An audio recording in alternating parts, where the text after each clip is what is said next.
Well, hey there. We got a few more minutes till you guys get to experience Genesis, so gonna need something for you guys to do. Hey, Ralph. Yo. The vision of this film, what are you hoping to accomplish? We're trying to show that the Bible is true, but also the science to back it up. If we're going to have a debate about science, can you please just be honest about it?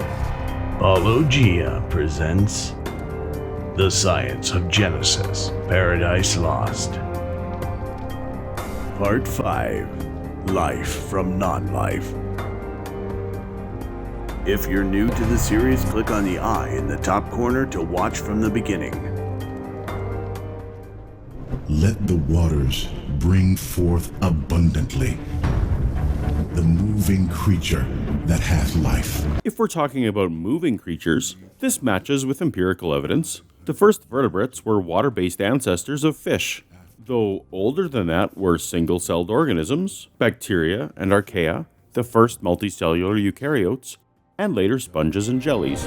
And fowl that may fly above the earth in the open firmament of heaven. The earliest fossils of birds appear well after the first land creatures, but the film will take a look at that later.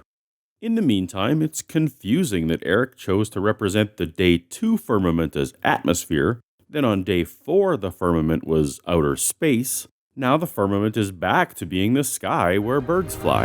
And God created great whales. As you know, whales are mammals. Again, the empirical evidence shows that whales and dolphins are the descendants of land mammals. For a theistic evolutionist, the ordering of whales and birds here is a challenge to explain. And every winged fowl after his kind. The film uses the King James Version of the Bible, which uses the phrase winged fowl. Fowl specifically refers to the birds in the Gallo-Ansary clade, like chickens, turkeys, and ducks. Other English translations of Genesis use winged birds. But Eric's film goes even further, interpreting fowl to include winged reptiles like tyrannosaurs. And the evening and the morning were the 5th day. As you'd expect, the movie's Day 5 discussion begins with the origin of life. In science, the origin of life is called abiogenesis, and has prompted a field of science called prebiotic chemistry. Unfortunately, the presenters either deliberately or incidentally mistake the process of abiogenesis, a question about chemical interactions, as a part of evolution, which is merely the study of the diversification of life after it existed. To say that abiogenesis is a part of evolution is no different than saying that farming is a part of baking, or mining for copper is a part of iPhone manufacturing, or that pig butchering is a part of NFL football. Louis Pasteur proved spontaneous generation wasn't true. Prior to 1862, it was commonly held that some kind of vital principle in the air could create complex life where there was none before. Maggots appearing in dead flesh or fleas appearing in dust lent credence to the idea of spontaneous generation. This may seem silly now, but it was an understandable idea at the time. Louis Pasteur designed the swan neck flask experiment, which exposed boiled broth to the air, but his custom apparatus prevented dust and bacteria from reaching the liquid. When nothing grew in the broth, Pasteur effectively killed the idea of spontaneous generation. But all evolutionists, every evolutionist believes in spontaneous generation of life. Absolute words like all, every, and never should be used with caution, as they can undermine the idea you're trying to present and can be overturned with a single counterexample. As we've discussed, there are millions of Christians around the world who accept evolution, and many of those contend that the first life was an intervention by God. A belief in a naturalistic origin of life isn't required to accept evolution. This whole evolutionary concept that life came from non-life, it actually violates a law of science. It is one of the only laws in biology. It's called the law of biogenesis. The very notion of laws in biology is hotly contested in the field, where principles that are occasionally informally labeled as laws are really more like patterns or generalizations. This phenomenon was studied in 2010 by Pawan Dahar and Alessandro Giuliani, affirming that the unique characteristics of biology make it less conducive to absolute principles than the harder sciences like chemistry and physics. Even the most solid biological observation, Mendelian inheritance, has known exceptions, so the scientific notion of a law, observations for which no exceptions have been found, just doesn't really apply here. As such, a search for the phrase law of biogenesis will return results almost exclusively from creationist sources that that have a motivation to overstate and exaggerate the case. For biologists, the notion of laws is rarely applied. The instant mouse notion of spontaneous generation is so far in our past that it just isn't referenced in scientific literature any more than meteorologists write about lightning from Thor's hammer. It says that life comes from life, not non-life. That was meant to debunk the notion that an unattended bag of rice would create mice where there was no mice before. It refutes exactly the kind of instantaneous appearance illustrated in 3D in the previous scene. So it's an odd choice to talk about here. The idea of spontaneous generation is in direct contrast with the idea of abiogenesis, which refers to the eventual natural formation of the basic chemicals that form organic compounds necessary for life. The law of biogenesis that says all life comes from pre-existing life, and yet evolution says that life can come from non-life. Surprise, if you just wait long enough. As mentioned before, evolution doesn't say anything at all about the origin of life, so it's too bad he keeps repeating this misunderstanding. And what Charles is saying is akin to insisting that because a baby will never spontaneously appear in a bed, that there can be no bed-related activity that could eventually lead to the appearance of a baby. One is not actually related to the other. Every evolutionary story starts with the Miller-Urey experiment. And there's a good reason discussion begins with the Miller-Urey experiment, as it was the first major success in prebiotic chemistry. In 1952, Harold Urey and Stanley Miller set out to test the chemical origin of life based on the conditions thought at the time to be those present in the early Earth.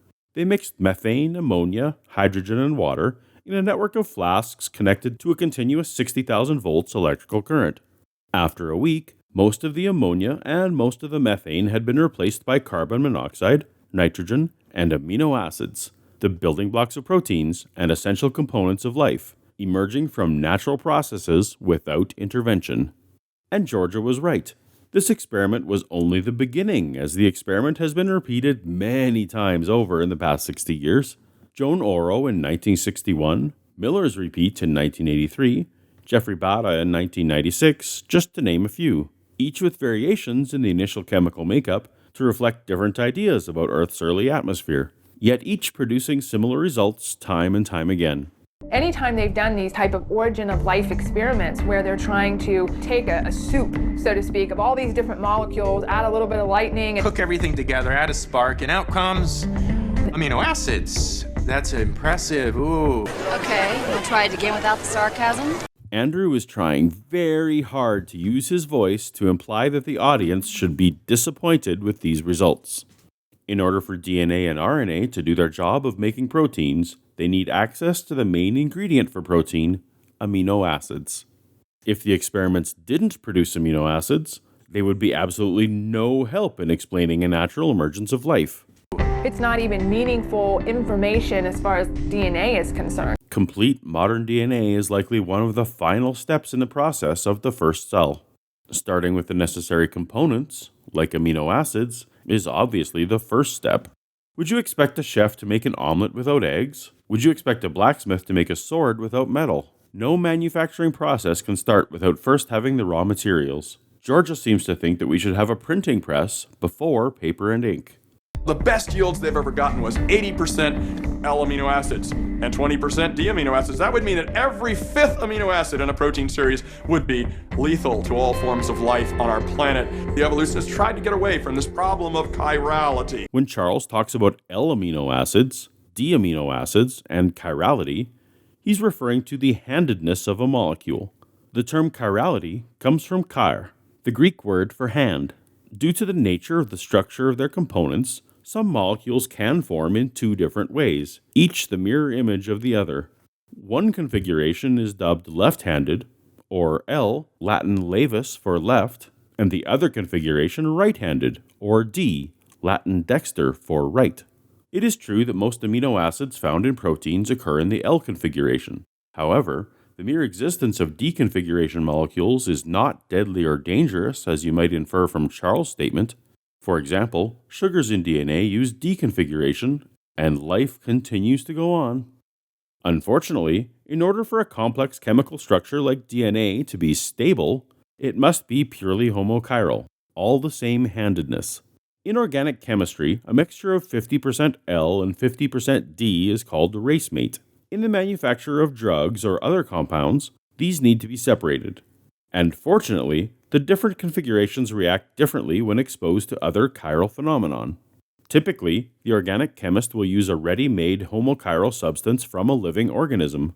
But there would be no living organisms in existence to utilize before the origin of life. There are other known mechanisms that can potentially induce homochirality: circularly polarized ultraviolet light, beta decay, quartz powders, clay minerals, magnetic fields, and The best they've been able to do is the idea that the amino acids assembled themselves on the backs of floating crystals in the ocean. what's with the little sing-song mockery when Charles says floating crystals? Do I detect a note of sarcasm? Are you kidding me? This baby is off the charts. Why? A sarcasm detector. Oh, that's a really useful invention. The movie just showed a 3D sequence of a flock of birds materializing mid-flight like they were beamed there from the Enterprise. So I think it would be a little more productive to discuss ideas and scientific merit than engage in belittling voice games. Here's the paper Charles is referring to. Of course, it doesn't actually refer to any of the crystals as floating, though it's unclear as to why that would make them less plausible. As shown in the study, crystallization is yet another natural process that can potentially induce homochirality. Far from Charles' flippant characterization of floating on the backs of crystals, researchers simply ran a Miller-Urey inspired process, but then crystallized the resulting materials. It is well established that minerals act as catalysts in chemical reactions to form complex molecules from simple ones. See this example from Kawamura and Morel from 2017, which is a fascinating read on the chemical evolution of RNA molecules from inorganic material through mineral-mediated RNA. For the record, the amino acids and self-crystallization experiment was highly successful in forming a variety of amino acids in a high ratio of single chirality.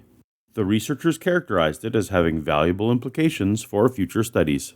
Their schemes and the things they've tried to imagine just don't work. Even if, one day, scientists are able to go from raw chemicals all the way to cellular life in a single lab experiment, that wouldn't necessarily reflect the way life actually arose on Earth. It would merely demonstrate that such a process is possible. That's all any of these experiments are meant to show: plausible methods by which chemicals can progress naturally toward life. Science has demonstrated that the first step is plausible, repeatedly demonstrable, and possibly even inevitable. All the remaining steps are quite plausible, even if some of the hurdles may take some time and effort to jump. Not yet knowing the specifics is the start of all scientific inquiry. If you take the cell and you poke a hole in it, you have all the components for the cell and yet no life. If you put a cake in a blender, you'd have all the components of cake and yet no cake. If you put a smartphone under a hydraulic press, you'd have all the components of a smartphone but no smartphone. Lots of things can be irreparably damaged, but that has nothing to do with whether another can be produced. They'll say, well, that's an origin of life issue, and I'm not going to deal with that. But you have to deal with it, because there's no point in dealing with any of these other things if you cannot even get an organism in the first place. Finally, Georgia understands the separation of abiogenesis and evolution, but her conclusion doesn't make any sense. Is there no point in studying for your driver's test if you don't know everything about how the motor works? Is there no point to watching The Dark Knight, since we don't know for sure the Joker's origin story? Is there no point in getting to know someone if we don't already know their parents? Is everyone studying cancer treatment wasting their time until we can pinpoint what causes cancer? Of course not. We can and should absolutely study the diversity of life, even though we don't yet know everything about the origin of life. Next on the Science of Genesis Paradise Lost. Part 6. Enter the Dinosaur. Tap the subscribe button and the bell icon so you don't miss it. If you'd like to support the work of Paulogia, please consider becoming a patron at the link in the description. Thanks for watching.